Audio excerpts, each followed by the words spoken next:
the older I get, the more that I have to let go of Yeah. myself to be to be one. I Yeah. want to let go of. There's at my old church, Pastor Chad would say, "I need less of me and more of you, God." And in his sense, he doesn't see himself as God. He sees God as God, and he's just a vessel. But he's also correct. Less of me, more of you, which is less of me and more of who I am, not Yeah. who I see myself as in this 3D realm. I tell you, one of the best experiences I've had of, I say it's just a great experience. It's up there with, you know, top 10, top 20 maybe. I did a camel ride, the camel guy, and the whole time he's humming all the time. He's smiling. It's so nice. And he dressed me up. He says, "Oh, Alibaba," and just laughing. And we get on the camels, and he's walking us through basically looks like a desert, no road, and was on that thing for an hour. What beautiful creatures, by the way. But the entire time he's humming this thing, the entire time, and I'm listening to it, and he's hitting these notes and these intervals that I never seen organized like that in music. I mean, you've heard things, prayers and stuff, in Muslim countries, um, but to have him do that, and it had a very set melody to it and a repetitive, and I'm just hearing it, and as he's singing that in my head, I'm hearing this entire song, and it's just the song is just building, and I'm gonna I have it. It's here. I already know it. Yeah. I'm gonna record it, and I'm serious. It Awesome. was a incredible moment for me, musically, harmonically, energy wise, and I was just under my sunglasses. I started weeping, and because it was so beautiful. Oh man, it was so. I miss, and I was obviously weeping. I was trying not to use the thing that he gave me to wipe my nose, but don't tell him. And he stopped at some point to take some pictures, and I said, "Hey, the song," and I translating in the thing, the song that you were singing. Can I give you my phone and I want to record you singing that?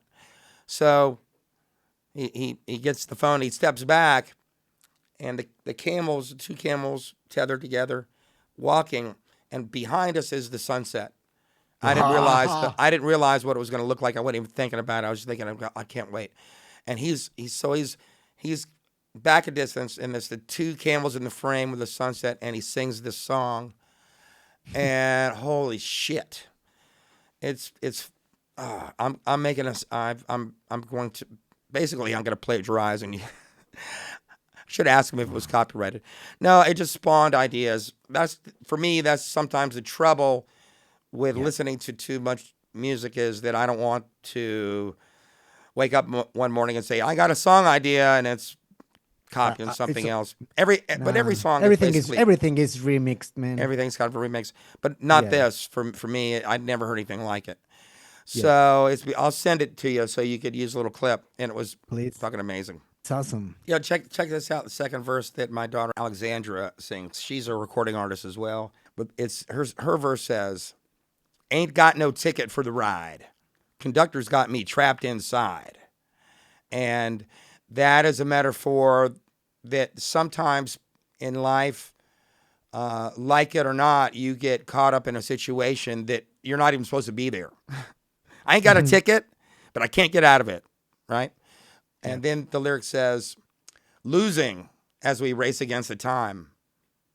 Again, on a train, shit, something's going to happen. In life, the time keeps moving faster and faster and faster. And we're losing time. And so there's not much time to do things about things. And then it's falling in a steep decline. We're in a train, you're going down a hill, but decline is when things get worse also, right? Falling to So falling in a the steep decline, your yeah. situation is getting worse. If I was Yeah. talking to you about business, Hey, man, we've got a big decline in sales. Hey, man, your divorce is just getting harder and harder. You're going to have to spend another $1 million to get out of it. It's when we're losing and we're losing time also, and shit's going downhill, right? So it's all Either of those you in one. want. Those are, Yeah. Hey, I have to say, that's some pretty fucking smart lyrics.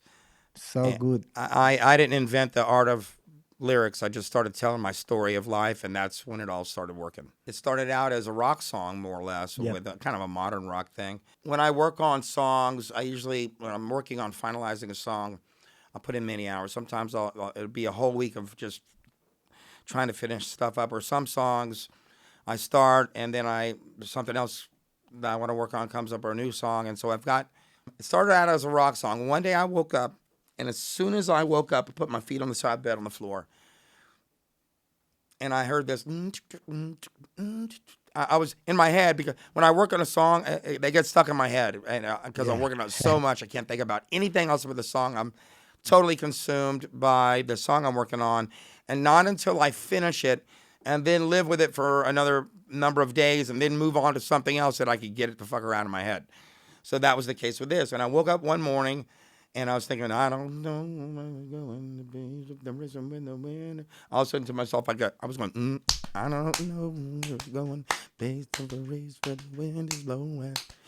The crazy train is slow, and then it won't give a damn, don't give a damn. Like that. And it was double time. And then in my head, I'm like, wait a minute, that sounds country. And then all of a sudden, I'm playing banjos in my head, And I said, fuck. I said, won't this be fun? A friend of mine was in town that loves country music. So just as a joke, I swear to God, I went into Pro Tools. I went up to the session that was finished, and I made just a stereo print of the vocal tracks with effects and everything on it. Just as they are, like a stem of Alex and I, all of our vocal tracks, including effects, compression, and went into Ableton Live and threw it in there. And then and I went and did a drum check. Then I add the bass. And then I got out my acoustic guitars. And it was double time. And the version that we're actually releasing first is the second version of the song. Yeah. With the exact same arrangement and vocal track. I'm telling you, I didn't change the vocals at all. I just pulled them. I just wrote new music around it. Yeah. And people who love country music just like, holy shit, this could be a hit. I love it. It's their favorite song. And it reminds me a little bit of Rascal Flatts. Life is a highway. It's got that same kind of hooky thing to it, and it's fun. And I've never heard a song that don't rattles and ravels, and then the truth is gonna scatter. Doesn't matter, etc. Because it's a rap almost. And it is a rap, man. It is a rap, and I've totally gotten into hip hop and rap, and mostly because of my dear friend, Damn Skippy, who I've known for about almost 20 years, I'd say. He tours with a band called Little Stranger out of Charleston, and is a special guest on stage with him for many songs as well. But he's an awesome dude, incredible rapper. Check him out. Damn Skippy.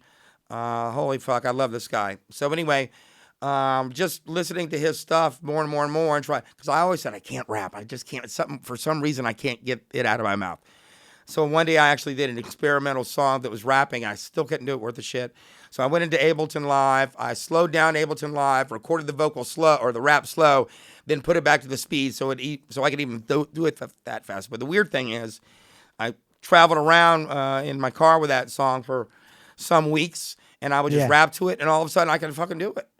And I think it's just practice and belief and just letting it go and articulating the words. But shout out to Damn Skippy.